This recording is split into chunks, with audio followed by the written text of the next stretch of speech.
Welcome to my YouTube channel science by Sudama sir.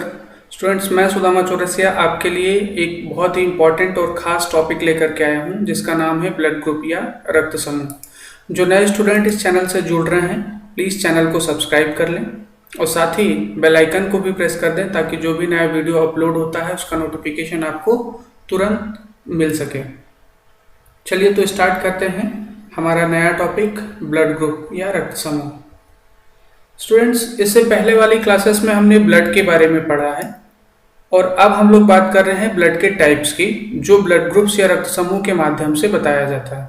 ठीक है ना। यदि कोई भी पर्सन हो, उसके ब्लड के बारे में हमें पूछना होता है, तो हम लोग ये पूछते हैं कि आपका ब्लड ग्रुप क्या है। ये ब्लड ग्रुप जो हैं, ये 4 टाइप्स के होते हैं, 4 प्रकार के होते हैं। ये हो सकता है ए, ये हो सकता है बी, ये हो सकता है ए बी, ये हो सकता है ओ। ठीक है। अच्छा, दूसरा ए बी ओ के साथ पॉजिटिव या नेगेटिव और जोड़ा जाता है।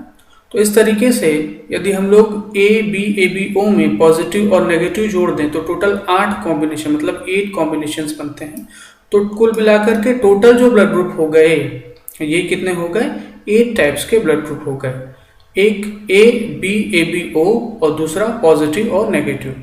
ठीक है। अच्छा, दूसरा देखिए कि हमारा जो ब्लड है, हमारे ब्लड का ए होना, बी होना, ए बी होना, ओ होना या पॉजिटिव या नेगेटिव होना, ये डिपेंड करता है कि किस टाइप के जीन जो हैं हमारे पेरेंट्स से इनहेरिट किए गए हैं हमारे द्वारा।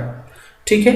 मतलब एक माता पिता का ब्लड ग्रुप ही डिसाइड करता है कि उनके बच्चे का ब्लड ग्रुप क्या होगा। मतलब हमारे पेरेंट के जीन डिसाइड करते हैं कि हमारा ब्लड ग्रुप क्या होगा, और हमारा ब्लड ग्रुप जो है ये डिसाइड करता है कि हमारे बच्चों का ब्लड ग्रुप क्या होगा। इसका मतलब ये है कि ब्लड ग्रुप जो है ये एक आनुवांशिक कैरेक्टर है। ठीक है ना। एक इनहेरिट होने वाला कैरेक्टर है जो एक पीढ़ी से दूसरी पीढ़ी में जाता है। ठीक है। अच्छा, अब ये जो ए बी ओ होना या पॉजिटिव या नेगेटिव होना, इसमें से ए बी और ए बी ओ का जो कॉम्बिनेशन है, इसकी खोज जो है सबसे पहले की गई थी किसके द्वारा? तो कार्ल लैंडस्टीनर द्वारा 1901 में। ठीक है। इसका मतलब ये है कि यदि हमसे पूछा जाए कि who is the father of blood group, रक्त समूह के जनक किसे कहा जाता है, तो आंसर है कार्ल लैंडस्टीनर। इन्होंने सबसे पहले हमारे ब्लड ग्रुप की बात की थी या उसके बारे में बताया था 1901 में, 1901 में। ठीक है। बाद में आगे चल करके, हालांकि अभी हम लोग डिस्कस करेंगे, RH फैक्टर जब खोजा गया 1940 में, 1940 में, तब जो है ब्लड का पॉजिटिव और नेगेटिव वाला कॉम्बिनेशन भी आया। तो शुरुआत में केवल 4 ही टाइप जाना गया और उसके बाद कुछ सालों बाद जो है पॉजिटिव और नेगेटिव, तो अब हम लोग जो है 8 प्रकार के बारे में पढ़ते हैं। और ये सारा कुछ जो है कार्ल लैंडस्टीनर द्वारा ही खोजा गया था। साथ ही साथ मीजर नाम के साइंटिस्ट ने इनको ज्वाइन किया था। उसकी चर्चा हम लोग आगे करेंगे। ठीक है। तो पहले हम लोग ये देखते हैं कि किसी भी ब्लड का ए होना, बी होना, ए बी होना और ओ होना किस पर डिपेंड करता है। तो स्टूडेंट्स, एक बात मैं आपको बता दूं कि हमारे ब्लड में जो है ब्लड सेल्स होती हैं, और इन ब्लड सेल्स के ऊपर, मतलब इनकी प्लाज्मा मेम्ब्रेन के ऊपर, प्लाज्मा मेम्ब्रेन जिसको कोशिका झिल्ली भी कहा जाता है, इनके ऊपर कुछ खास प्रोटीन पाए जाते हैं और इन प्रोटीन को कहा जाता है एंटीजन प्रोटीन। और ये 2 प्रकार के एंटीजन प्रोटीन होते हैं, एक एंटीजन प्रोटीन ए और दूसरा एंटीजन प्रोटीन बी। बात समझ में आ रही है ना आपको? इस क्या मैंने बताया आपको कि हमारी जो ब्लड सेल्स हैं, ब्लड सेल्स मतलब आरबीसी, इन ब्लड सेल्स के प्लाज्मा मेम्ब्रेन में, मतलब कोशिका झिल्ली पे, एक प्रोटीन पाया जाता है जिसको कहा जाता है एंटीजन प्रोटीन। और ये एंटीजन प्रोटीन 2 प्रकार का होता है, 2 टाइप्स के होते हैं। एक तो एंटीजन प्रोटीन ए और दूसरा एंटीजन प्रोटीन बी। और ये डिसाइड करते हैं कि हमारा ब्लड ग्रुप जो है वो ए होगा, बी होगा, ए बी होगा और ओ होगा। ठीक। अच्छा, दूसरा देखिए, ये तो बात हो गई एंटीजन प्रोटीन की। अब हमें ये भी पता है कि हमारी जो लिम्फोसाइट हैं, यदि किसी भी फॉरेन बॉडी को देखती हैं तो तुरंत ही क्या प्रोड्यूस करना शुरू करती हैं? एंटीबॉडी। मतलब ऐसा है कि इन एंटीजन प्रोटीन के खिलाफ हमारे ब्लड में, और ब्लड के किस पार्ट में? ब्लड प्लाज्मा में एंटीबॉडी भी पाए जाते हैं। और ये एंटीबॉडी भी 2 प्रकार के हो सकते हैं, 2 टाइप्स हो सकता है इनका। ठीक है। एक तो एंटीबॉडी जो ए को डिस्ट्रॉय करे और दूसरा एंटीबॉडी जो बी को डिस्ट्रॉय करे, मतलब जो एंटीजन प्रोटीन ए को डिस्ट्रॉय करे, दूसरा एंटीजन प्रोटीन बी को डिस्ट्रॉय करे। ठीक, अच्छा, अब ये तो सब सिंपल सी बात है कि ए वाली एंटीबॉडी जो है, जो ए को डिस्ट्रॉय करेंगे, वो उस ब्लड में नहीं होंगी जहां पर एंटीजन प्रोटीन ए पाया जाएगा, और बी वाली एंटीबॉडी जो है वो उस ब्लड में नहीं होंगी जहां पर एंटीबॉडी बी पाया जाएगा। ठीक है, तो ये एंटीजन और एंटीबॉडी का कॉम्बिनेशन ही बताता है कि हमारा ब्लड जो है ये ए होगा, बी होगा, ए बी होगा या ओ होगा। कैसे? तो ये देखिए, यदि हम लोग 4% का ब्लड ग्रुप लेते हैं, ठीक है, पहले बात करते हैं किसका? ब्लड ग्रुप ए का। तो जो ब्लड ग्रुप ए होगा उस ब्लड में जितनी भी एंटीजन प्रोटीन होंगे वो कैसे होंगे? ए एंटीजन प्रोटीन वाले होंगे, मतलब सभी ब्लड सेल्स के ऊपर जो है जो एंटीजन प्रोटीन पाया जाएगा वो ए वाला पाया जाएगा, ए टाइप का पाया जाएगा। और उनके ब्लड प्लाज्मा में जो एंटीबॉडी होंगे वो बी के खिलाफ होंगे, बी को डिस्ट्रॉय करने वाले होंगे। ठीक है, बात समझ में आ रही है? तो वैसे ही बी वाले ब्लड ग्रुप में क्या होगा? जो एंटीजन प्रोटीन पाए जाएंगे वो कौन से पाए जाएंगे? बी टाइप के एंटीजन प्रोटीन पाए जाएंगे, और उनके ब्लड प्लाज्मा में ए को डिस्ट्रॉय करने वाला एंटीबॉडी पाया जाएगा। ये तो सिंपल हो गया।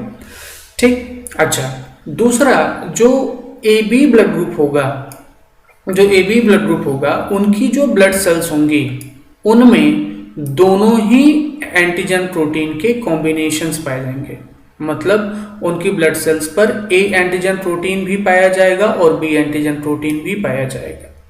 ठीक है ना? और क्योंकि दोनों ही एंटीजन प्रोटीन ब्लड सेल्स के ऊपर प्रेजेंट है, प्लाज्मा मेम्ब्रेन के ऊपर प्रेजेंट है, तो उनके ब्लड प्लाज्मा में कोई भी एंटीबॉडी नहीं पाया जाएगा। ठीक, अच्छा, अब बात यदि हम लोग ब्लड ग्रुप ओ की करें तो इसमें क्या होगा?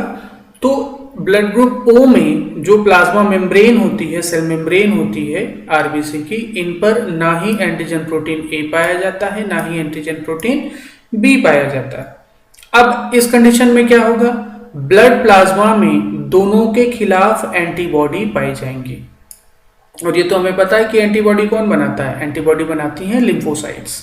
ठीक है, एंटीबॉडी एक इम्यूनोग्लोबुलिन प्रोटीन का बना मॉलिक्यूल होता है, मतलब ये प्रोटीन होता है जो किसी भी बाहरी तत्व को या फॉरेन बॉडी को डिस्ट्रॉय करने का काम करता है।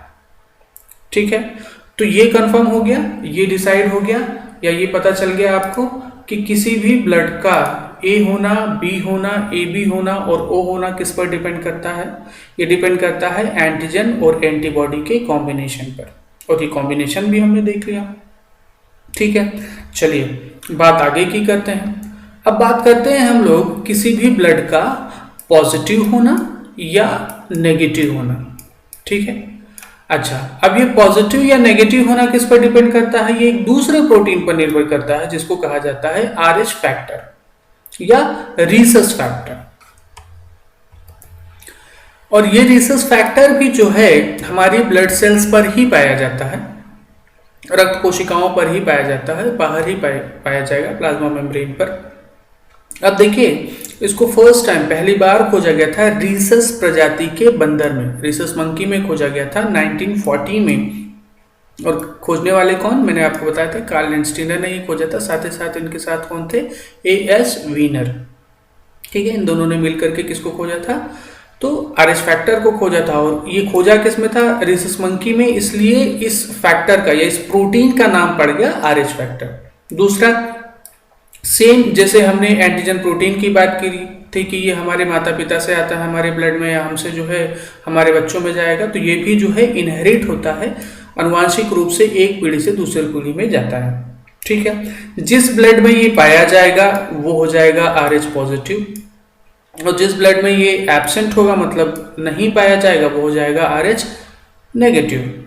अब बात करें यदि आरएच के खिलाफ एंटीबॉडी बनने की, तो हमें पता है आरएच पॉजिटिव में एंड जो है आरएच फैक्टर पाया जा रहा है, इसका मतलब ये है कि RH पॉजिटिव ब्लड में कभी भी RH के खिलाफ एंटीबॉडी का फॉर्मेशन नहीं होगा। ठीक है, केवल किस में होगा? RH नेगेटिव ब्लड में जो है RH के खिलाफ एंटीबॉडी का निर्माण होगा, एंटीबॉडी डेवलप होंगी। इसका मतलब ये हो गया कि हम लोग कभी भी RH नेगेटिव ब्लड को RH पॉजिटिव ब्लड नहीं दे सकते। ठीक है ना? तो ये एक चीज हमें पता चला कि हमारे ब्लड का AB और O होना किस पर डिपेंड करता है?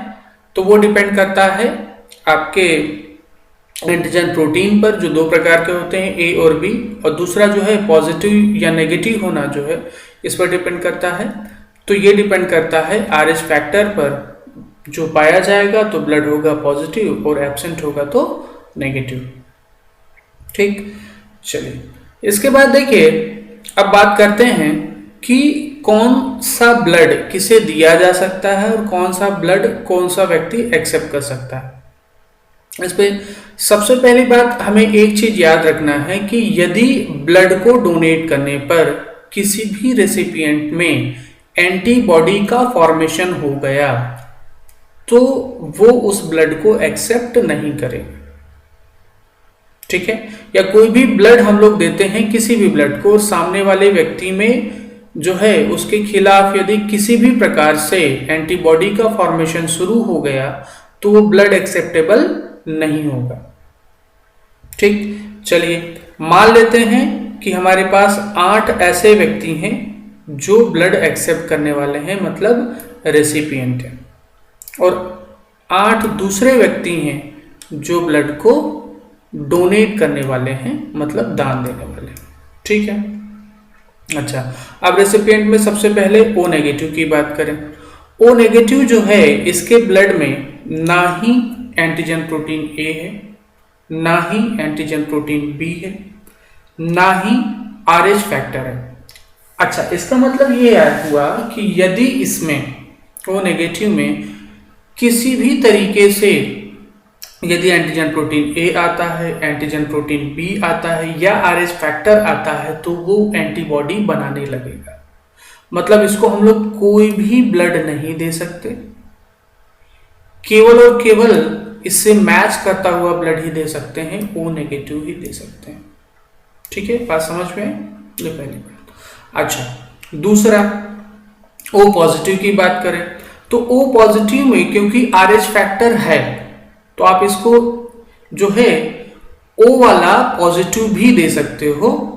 तो यहां पर 2 पॉसिबिलिटीज की हो गई।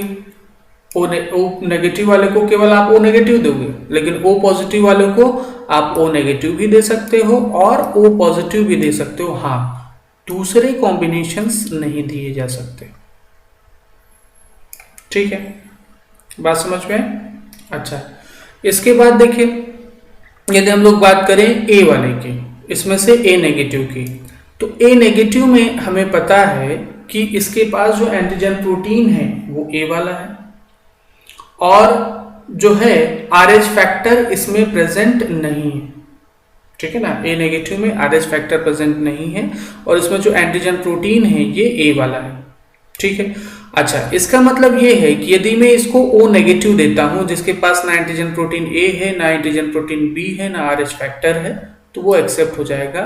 साथ ही साथ इसको मैं A नेगेटिव ब्लड भी दे सकता हूं। क्यों? क्योंकि A नेगेटिव में जो है RH फैक्टर नहीं है तो नेगेटिव नेगेटिव एक्सेप्ट हो जाएगा। और साथ ही साथ इसमें भी क्या है, एंटीजन प्रोटीन कौन सा है, A वाला ही है, तो वो भी एक्सेप्ट हो जाएगा। बाकी जो है इसे नहीं दिए जा सकते। ठीक है, अच्छा, पॉजिटिव वाले में 2 चीजें और जुड़ जाएंगी कि हम लोग इसको O पॉजिटिव भी डोनेट करवा सकते हैं और A पॉजिटिव भी डोनेट करवा सकते हैं। बाकी कॉम्बिनेशन जो है इसमें जो है नहीं आएंगे।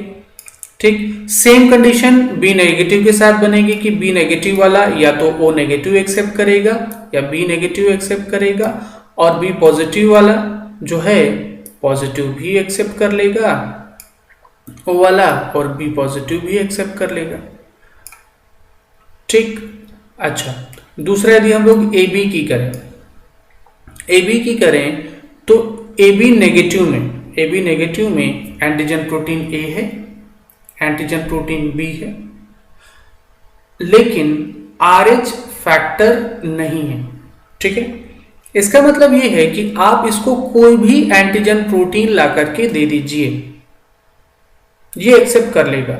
O दे दीजिए तो भी एक्सेप्ट कर लेगा।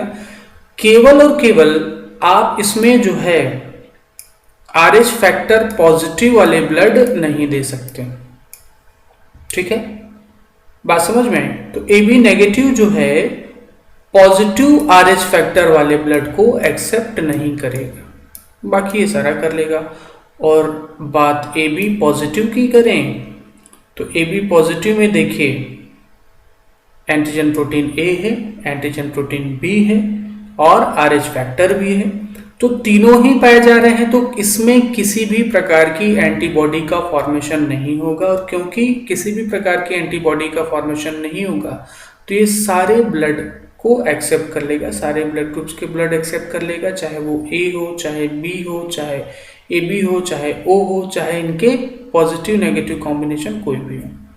ठीक है, तो इस तरीके से यदि हम लोग ये देखें कि कौन सा ब्लड यूनिवर्सल डोनर होगा और कौन सा ब्लड यूनिवर्सल एक्सेप्टर हो गया, तो ये देखिए यूनिवर्सल डोनर कौन हो गया, O नेगेटिव, और यूनिवर्सल एक्सेप्टर कौन हो गया, AB पॉजिटिव। तो यूनिवर्सल डोनर O नेगेटिव और यूनिवर्सल एक्सेप्टर कौन हो गया, AB पॉजिटिव। ठीक, तो इतनी बातें हमें समझ में आ गई कि कैसे कोई भी ब्लड A होता है, B होता है, AB होता है और O होता है। ये डिपेंड करता है किस पे, एंटीजन प्रोटीन पर। और कैसे कोई ब्लड जो है पॉजिटिव या नेगेटिव होता है, ये डिपेंड करता है किस पर, RH फैक्टर पर। और कैसे या कौन सा कॉम्बिनेशन किसको दिया जाता है, किसको डोनेट किया जा सकता है और कहाँ पर इसे एक्सेप्ट करवाया जा सकता है। ठीक है, और इसी बात को ध्यान में रखते हुए हम लोग जो है कहीं पर भी ब्लड को डोनेट या एक्सेप्ट करते हैं। ठीक, ये तो एक कंसेप्ट समझ में आया। अब देखिए इसमें एक खास कंसेप्ट है, ये एक नया ब्लड ग्रुप जिसको कहा जाता है बॉम्बे ब्लड ग्रुप या AA ब्लड ग्रुप। ठीक है, पहली बात मैं आपको बता दूं कि ये बहुत रेयर होता है, मतलब लाखों लोगों में या करोड़ों लोगों में कोई एक ही ऐसा व्यक्ति होगा, एक ही ऐसा पर्सन होगा जिसका ब्लड ग्रुप क्या हो, बॉम्बे ब्लड ग्रुप हो या AA ब्लड ग्रुप हो। अच्छा, बॉम्बे नाम क्यों पड़ा, क्योंकि ये सबसे पहले खोजा गया था, मतलब सबसे पहले डिटेक्ट हुआ था बॉम्बे के एक हॉस्पिटल में, और डिटेक्ट करने वाले कौन थे, डॉक्टर YM बेंटे। 1952 में डिटेक्ट हुआ था। ये पाया गया कि एक ऐसा व्यक्ति है जिसके ब्लड में, ठीक है ना, जैसे हमने कहा कि एंटीजन प्रोटीन या जो है RH फैक्टर का पाया जाना, दोनों ही प्रोटीन है, और दोनों प्रोटीन है, इसका मतलब ये है कि प्रोटीन का बनना कौन डिसाइड करेगा, हमारे जीन डिसाइड करेंगे, और हर प्रोटीन के लिए एक जीन रिस्पॉन्सिबल होता है। अब ऐसा व्यक्ति जिसका ब्लड ग्रुप जो है बॉम्बे ब्लड ग्रुप है, इसके यदि हम लोग जीन में जाकर के देखें तो हम लोग ये पाएंगे कि इसमें एंटीजन बनाने के जो जीन होते हैं वो ही कैसे होते हैं, एब्सेंट होते हैं। ठीक है ना, एंटीजन बनाने के जीन जो हैं वो एब्सेंट होते हैं, मतलब इस पर्सन के ब्लड में कभी भी एंटीजन प्रोटीन A, B या ABO ये कैरेक्टर देखने को आपको नहीं मिलेगा, मतलब क्योंकि इनके जीन में ही ये कैरेक्टर नहीं होता है, इसलिए जो है ABO के कैरेक्टर ऐसे पर्सन में दिखाई नहीं देंगे। ठीक, तो ऐसा पर्सन जो है किसी को भी अपना ब्लड डोनेट कर सकता है। हाँ, एक चीज का ध्यान रखना होगा, RH फैक्टर का। ठीक है ना, किसका ध्यान रखना होगा, RH फैक्टर का ध्यान रखना होगा। बाकी चीजें ऐसा है कि ये पहली बात तो रेयर ब्लड ग्रुप है, और दूसरी बात क्यों रेयर है, क्योंकि ऐसा लाखों करोड़ों में एक व्यक्ति होगा, एक पर्सन होगा जिसमें जो है एंटीजन प्रोटीन बनाने वाले जीन ही नहीं होते हैं। हाँ, इन जीन को क्या कहा जाता है? एच एंटीजन प्रोटीन कहा जाता है। ठीक है ना? तो ये एब्सेंट होंगे, मतलब ये जीन प्रेजेंट ही नहीं होगा उसके जीनोटाइप में। ठीक है, और प्रेजेंट नहीं होंगे तो प्रोटीन नहीं बनेगा, और प्रोटीन नहीं बनेगा तो क्या होगा? वहाँ पर ऐसे लक्षण देखने को मिलेंगे ही नहीं। वो ए बी ओ के कैरेक्टर से एकदम परे होगा। हाँ, उसका ब्लड डोनेट करते समय हमें आर एच फैक्टर को ध्यान रखना है कि उसमें आर एच पॉजिटिव नेगेटिव है कि नहीं। और ऐसा पर्सन जो है केवल और केवल जो है कैसे व्यक्ति से जिसमें जो है ये तीनों, मतलब आपका antigen protein A, antigen protein B और आर एच फैक्टर, ये तीनों यदि नहीं मिलता हो या मैच कर रहा हो, तभी जो है हम इसको कोई भी ब्लड दे सकते हैं। स्वाभाविक बात है, ऐसा पर्सन ये कर सकता है कि अपने ही ब्लड को वो ब्लड बैंक में स्टोर करवाए हर 6-6 महीने या एक ईयर में, और जब भी इसको ज़रूरत लगती है भविष्य में तो उसका एक्सेप्ट कर ले। ठीक है, तो ये सारा जो हमारा कंसेप्ट था, ये हमारी क्लास थी, ये किस पर थी? ब्लड ग्रुप के बारे में थी। अब होप कि आपको सारी चीज़ें अच्छे से समझ में आई होंगी। तो चलिए नेक्स्ट टाइम हम लोग जो है कुछ नया टॉपिक डिस्कस करेंगे। तब तक के लिए थैंक यू। आप इस वीडियो के साथ लास्ट तक जुड़े रहें। यदि आपको ये वीडियो अच्छा लगा और आपको ऐसा लगता है कि ये और लोगों को भी फ़ायदा दे सकता है, इम्पॉर्टेंट है, तो प्लीज़ इसको लाइक कीजिए और शेयर कीजिए। Once again thank you very much.